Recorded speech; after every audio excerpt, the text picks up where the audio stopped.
大家好，我哋話人非草木，人有好多嘅思想、情感，總會好想同其他人去分享。但係點解會有啲人係唔好鍾意講嘢，甚至近乎完全嘅沉默？點解我哋本來有一啲好地地嘅朋友、家人嘅關係，又慢慢越嚟越冇嘢講，越嚟越疏遠，甚至彼此冷漠嘅對待？喺呢個夏天，好想同大家去思考呢個嘅問題。我哋話一種唔講嘢嘅關係，長時間係咁，其實大家都好唔舒服。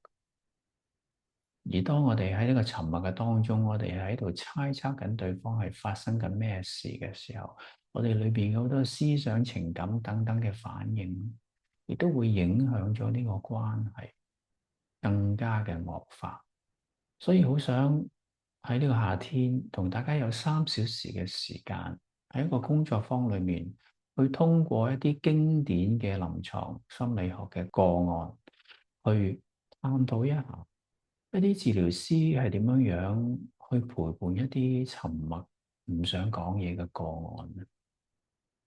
點樣樣突破，以至慢慢建立返一個可以傾到偈嘅關係。或許我哋可以通過呢啲經典案例嘅整理反省，可以俾到我哋一啲嘅線索，去思考自己或者對方嘅沉默，以至我哋可以慢慢拉近彼此嘅關係。請大家記低個日期：7月4日星期六，香港時間上午9點到12點，拉法工作坊，我哋會講到關係中的創傷與沉默，希望到時會見到大家。